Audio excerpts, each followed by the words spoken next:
Carcassonne-Biarritz, duel de cette 23e journée de Pro D2 ce vendredi soir sur la pelouse d'Albert Domecq. Deux prétendants encore aux phases finales, malheureux vaincus dans cet objectif pour l'une et l'autre de ces deux formations. Carcassonne joue avec l'avantage du terrain et reste notamment sur une très belle victoire face à Nevers sur cette pelouse d'Albert Domecq. Le coup d'envoi de Gilles Bosque. Gilles Bosque très maladroit pendant ce premier quart d'heure qui va rater pas moins de 3 tentatives face au Perche, à l'image de ce coup de pied plutôt facile dévissé par l'ouvreur de Carcassonne, toujours 0-0. Gilles Bosque que l'on retrouve peu avant le quart d'heure de jeu avec ce deuxième coup de pied qui fuit à nouveau les Perches. Encore une fois, voilà la maladresse du demi d'ouverture de Carcassonne. Score nul et vierge malgré la nette domination des Audois avant un premier tournant dans cette rencontre. Le plaquage haut d'Ilion Perrault, c'est surtout la 5e faute consécutive des Biarros. Carton jaune logique contre le 3/4 centre du Biarritz Olympique. En supériorité numérique, Carcassonne en profite alors. Josh Valentine écarte au large. C'est Louis Marou qui passe sur un pas. Steven McMahon fait le travail. Sébastien Georgis repris à quelques centimètres de l'embut.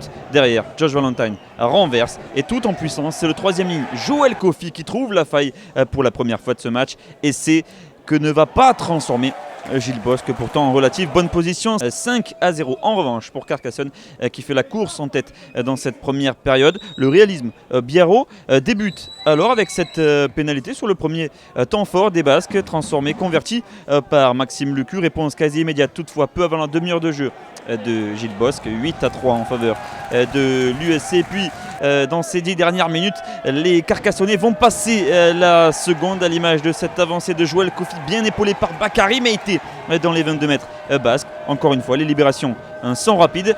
Josh Valentine écarte le jeu, les passes volleyées. Louis Marou encore une fois. Et sur un 2 contre 1 en bout de ligne, c'est l'arrière irlandais Steven McMahon qui s'arrache pour inscrire le deuxième essai de cette formation, cette fois transformé par Gilles Bosque qui retrouve de l'adresse face au Perche. 15-3, c'est le score à la pause entre ces deux équipes. De retour des vestiaires, Biarritz semble avoir été chahuté par ses entraîneurs au cours de la mi-temps et revient avec d'autres intentions à l'image dès le premier lancement de jeu de cet essai, cette sublime course d'Ilion Perrault qui avait écopé, on le rappelle, d'un carton jaune en première période. Ilion Perrault à la conclusion de cette superbe contre-attaque. Ce ballon de relance, le premier de cette seconde période, transformé immédiatement par Maxime Lecu, et en un rien de temps, Biarritz refait son retard et n'est plus mené que 15-10, d'autant que les Biarros vont à nouveau passer un petit coup d'accélérateur peu avant l'heure de jeu. Les passes après contact, l'avancée et l'essai converti et aplati par Sikeli Nabou, tout juste entré en jeu, 55e minute.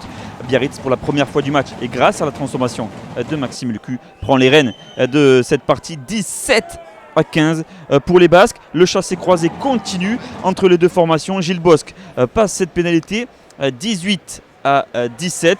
Les Carcassonnais vont être réduits à 14 après le carton jaune suite à un plaquage haut de Mzone Elezito, le deuxième ligne sud-africain.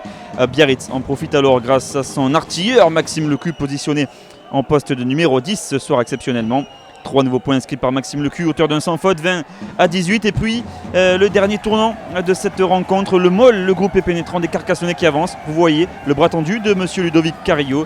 L'action ne va pas profiter. Gilles Bosque de 22 mètres, très excentré à droite des Perches, passe cette ultime pénalité. 21-20, score final, victoire de justesse, victoire à l'arraché des Carcassonnais dans cette rencontre.